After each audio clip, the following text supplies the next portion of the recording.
পঞ্চগড় বলতে আমাদের চোখে ভেসে ওঠে হিমালয় আর চা বাগান, কিন্তু আজ আমি আপনাদের এমন এক জায়গায় নিয়ে এসেছি যেখানে জীবনটা একটু অন্যরকম।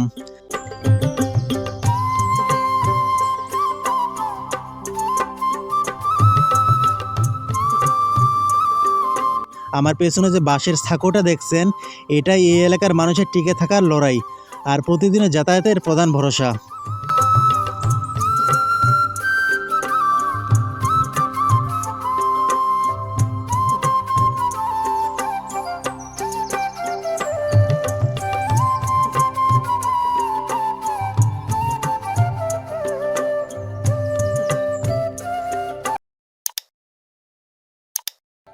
এটি কোনো পাকাপোক্ত ব্রিজ নয়, গ্রামবাসী নিজেদের তৈরি একটি বাঁশের ছাকো। নদীটি খুব একটা বড় না হলেও স্রোত আছে। বর্ষায় এই নড়বড়ে ছাকোটি হয়ে ওঠে একমাত্র সম্বল। আপনারা দেখতেই পাচ্ছেন মানুষ কতটা ঝুঁকি নিয়ে এখান দিয়ে পারাপার করছে। এই এলাকাটি একদম ভারতীয় সীমান্তের কোল ঘেঁষে। এখানকার মানুষের জীবনটা বেশ বৈচিত্র্যময়।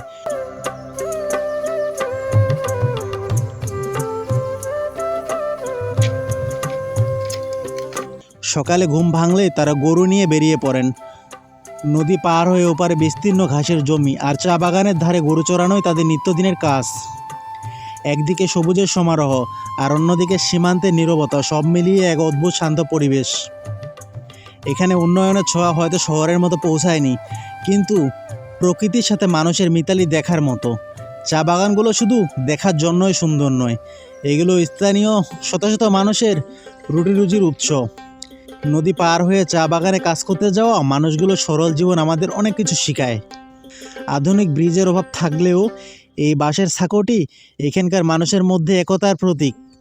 পঞ্চগড়ের এই শান্ত সীমান্ত গ্রাম, নদী আর চা বাগানের স্নিগ্ধতা আমার মন কেড়ে নিয়েছে। সেই বাঁশের ছাকোটা পারাপার হলাম।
আমরা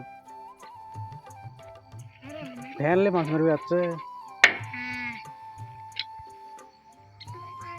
সেতুখান পার হইতে তোমার ভয় লাগে না? সেতুখান জেলা পার হইতে ভয় লাগে না? নিচর তো কিছুই দেয়নি একবারে, খালি রড গিলে ঠ্যাং যদি পিছলে পড়ে যায় নিচর। টাটি তো এই বগল আছে, বগল ভাঙে বইছে। আমার কাছে এটা ব্যাপার নাই, যাতে যাবো অভ্যাস হয়ে গেছে আমাদের।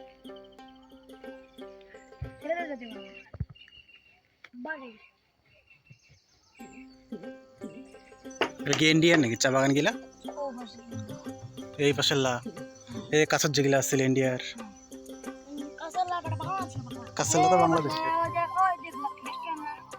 ওখানে তো সামনে প্লেয়ার আছে, হ্যাঁ তো পাশে ওখান থেকে তো বাংলাদেশ লেখা আছে, তার সোজা এই পাশে বাংলা, এই পাশে হচ্ছে বাংলাদেশ আর এই পাশে ইন্ডিয়া। নদী আর চা বাগানের স্নিগ্ধতা আমার মন কেড়ে নিয়েছে। আপনাদের কেমন লাগলো এই গ্রাম্য পরিবেশ? কমেন্ট করে জানাবেন। ভিডিওটি ভালো লাগলে লাইক দিন এবং আমাদের গ্রাম বাংলার আরও গল্প দেখতে সাবস্ক্রাইব করুন। দেখা হবে পরের ভিডিওতে।